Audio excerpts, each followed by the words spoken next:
Welcome to Killers Among Us. Today, I want to share with you a devastating incident that I personally experienced. On the night of 29 October 2002, I was in the heart of Itaewon, Seoul, one of the most popular districts in the city, when a night of fun turned into a nightmare. More than 150 young lives were sniffed out in a matter of minutes. High school students, teachers, military personnel, a singer and actor, a 24 years old celebrating his birthday, they had all gone to Itaewon for a night of fun and celebration. But what they ended up experiencing was a deadly crowd surge that crushed them in its wake. At least 159 people lost their life and 196 others were injured. Most of the victims were young adults and 27 were foreigners. Today, I'll be sharing my first-hand perspective of this tragedy.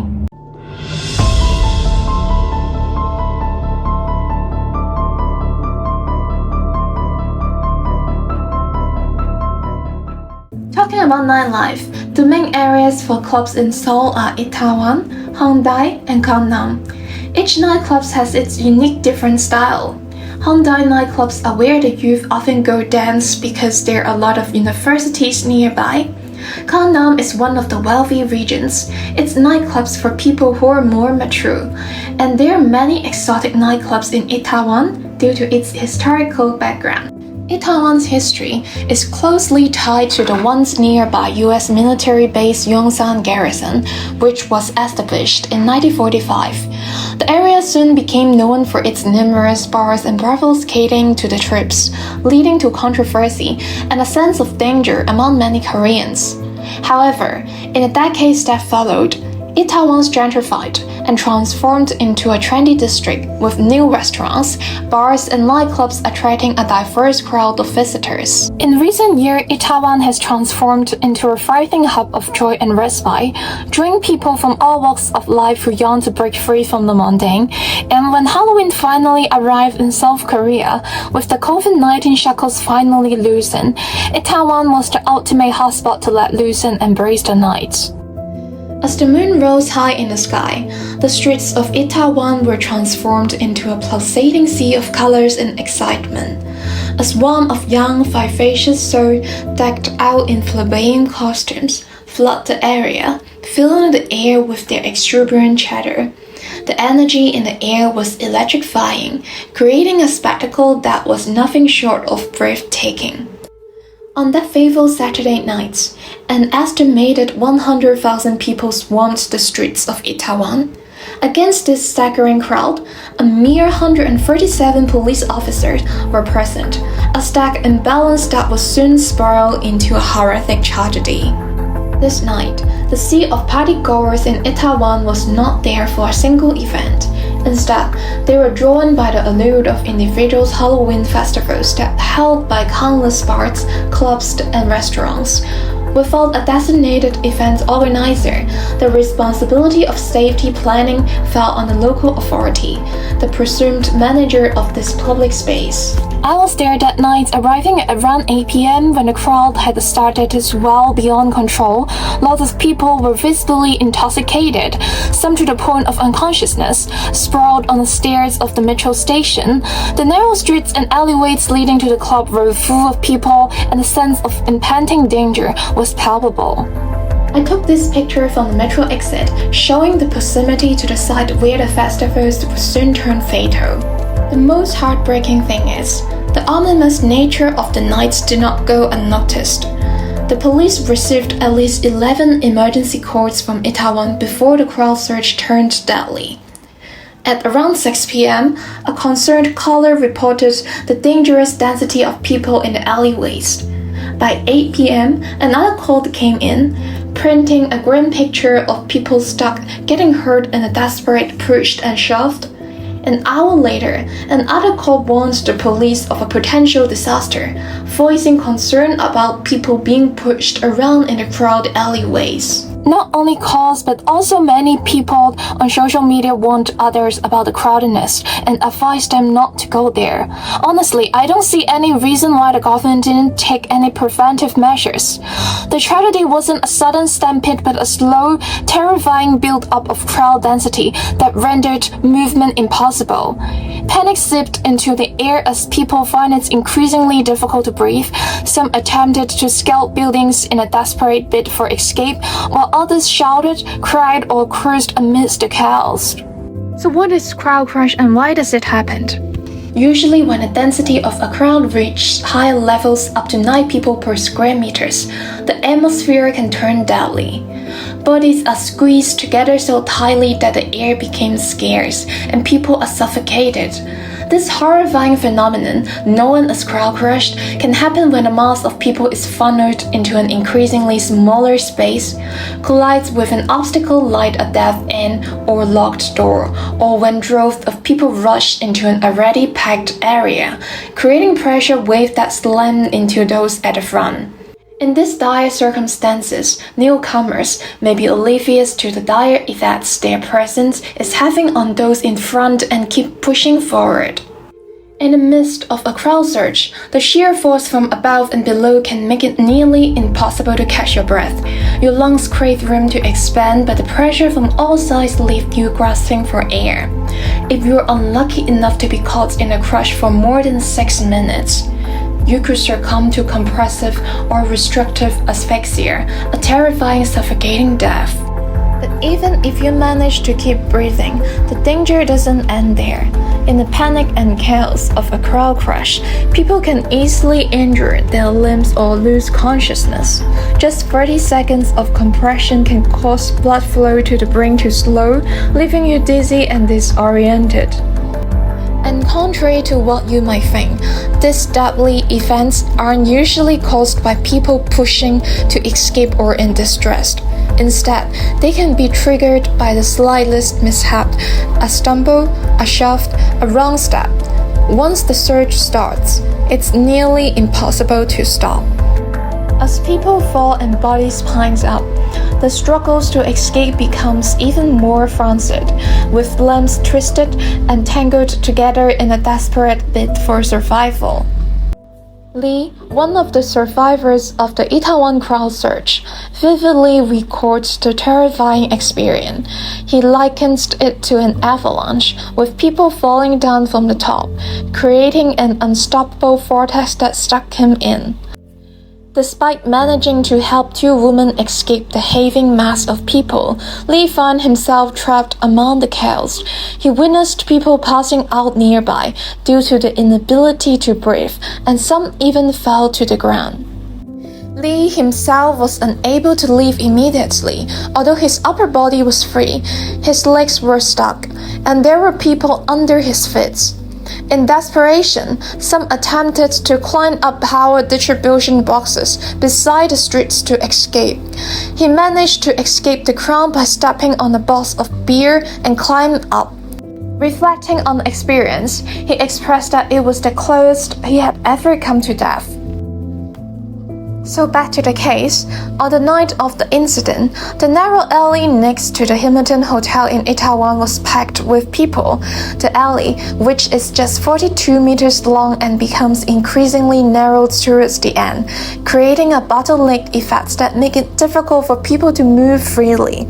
And its widest part, the alley was only 7 meters wide, while the narrowest section was just 3.6 meters wide. The entrance to the alley was also higher than the bottom, creating a slope that led people downwards toward the narrow section. As the night went on around 10 p.m., the alley became increasingly crowded. Videos posted online shows dense crowd moving down the alley, with people packed tightly together and struggling to move. Witnesses reported that at one point, people began to fall. One graduate student said, "A person right next to me fell, but then people behind me continued to push me. Then more people fell down and kind of piled up one another." The situation quickly spiraled out of control. Between 10:15 p.m. and 10:22 p.m., the Yongsan Fire Station started receiving multiple calls about a crash accident or stampede. They dispatched first responders between 10:15 and 10:30. People landed on top of each other, creating a crush that left a pile of bodies wedged between the buildings. Some at the bottom appeared unconscious or dead, while others were screaming and struggling to free themselves. In the chaos, some people reached out to emergency workers who had arrived on the scene. These workers spent more than an hour trying to free the trapped individuals, but the narrow space made it difficult to reach them. At 11:15 p.m., a second stage order is issued. It is upgraded to a first stage order at 11:50 p.m. President Yuan orders officials to urgently dispatch disaster medical assistance teams. Around 3 a.m., the fire department says 120 people have died and warned the toll will rise as many of those rescued are in critical condition. The chaos that erupted following the Itaewon crowd surge was overwhelming. The Itaewon subway station quickly became jam-packed with people trying to leave, making it feel like a nightmare come to life. The city had to deploy extra buses at 3:50 a.m. to alleviate the situation, but it proved to be a daunting task. The feeling of dread and fear was palpable in the air, with everyone struggling to come to terms with the tragedy that had unfolded. Even the fire chief, who had seen his fair share of accidents and disasters, was filmed shaking uncontrollably, unable to hide the pain and sorrow he felt for the victims and their families. According to Anna, one of the party-goers said that there were so many people at the scene who were asked to perform CPR. Two of Anna's friends knew how to do it, so they went to help. However, after attempting to save 5 or 6 people, they returned traumatized and in tears because their efforts were unsuccessful and all the people they tried to save died in their hands. She also mentions that most of the people brought in for CPR were already not breathing, making it impossible to revive them, and that was the main trauma. To be honest, I was completely unaware of the situation, as were many other people in Itaewon, even though the incident happened just a few streets away. At the time, everyone was enjoying the party, immersed in the music, dancing, and conversation. The government's emergency messengers urging people to evacuate the area went unnoticed by most of us. Everyone were all in a bubble of normality that hid the gravity of what was really happening. As a witness of the night, the memory still sent shivers down my spine. It was only after I had moved away from the area that I realized the severity of the situation. 2 hours later, as I returned to the main Itaewon street, I saw rows of emergency vehicles and personnel. At first, I assumed it was a fight or someone who had had to drink too much. That's why many police were there. However, as I began receiving text messages asking if I was safe, I knew something was terribly wrong. The following day, the true scale of the tragedy hit me hard. I realized how lucky I was to have made it out unscathed. The whole region was filled with ambulance and police cars with bodies lying on the road waiting for CPR. The chaos was overwhelming, and there was no way to call for a taxi or any other means of transportation. Under such emergency circumstances, we were just like most of the people who had no choice but to walk for 2 hours to get home. It was a long and painful journey, with the memories of that night etched deeply into my mind. The memories of that fateful night also haunt Miri Do, a Korean Australian who had gone to Itaewon.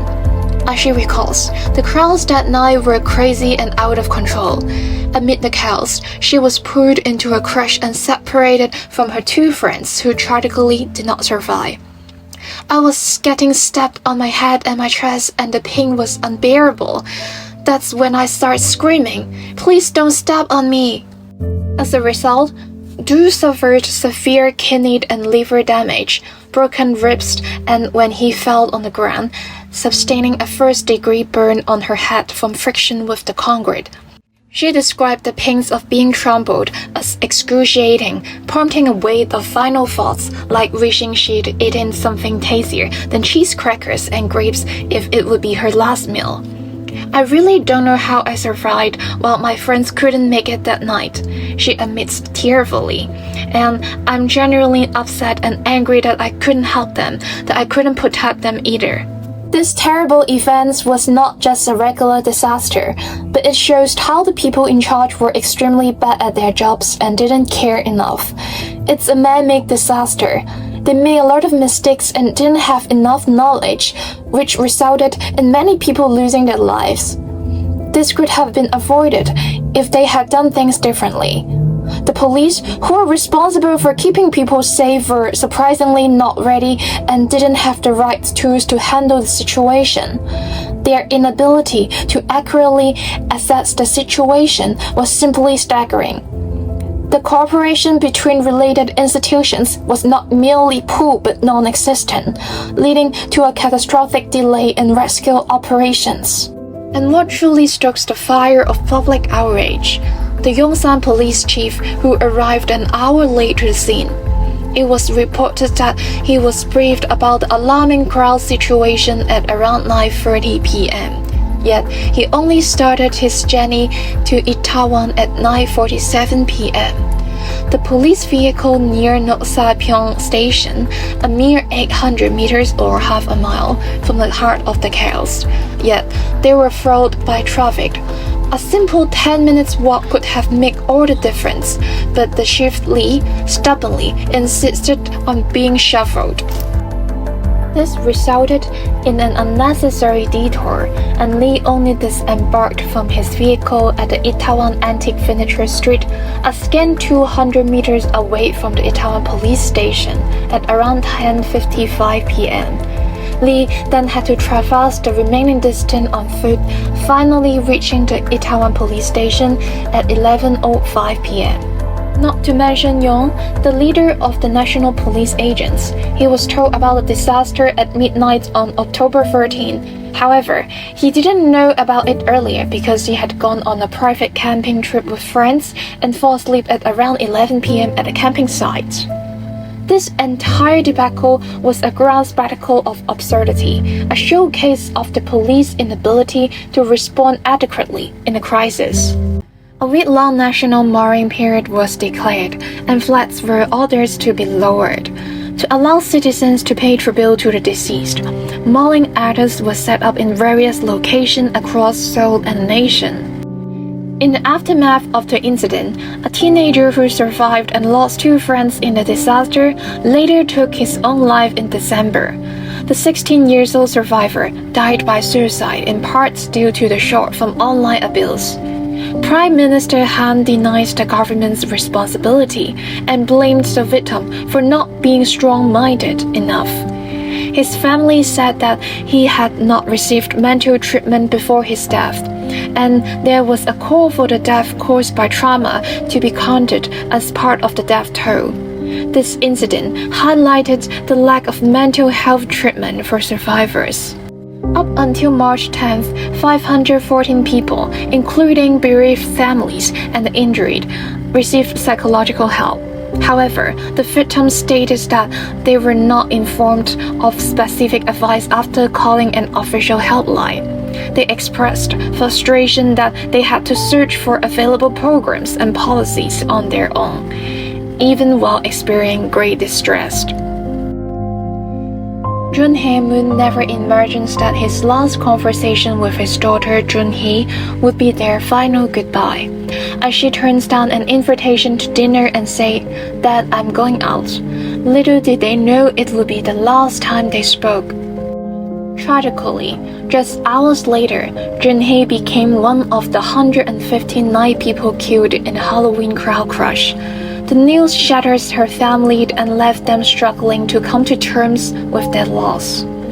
When news of the disaster broke, Jung Hae-moon raced to Itaewon. The scene he encountered was one of the chaos and heartbreak, with young revelers in Halloween costume milling about and rows of ambulances collecting victims.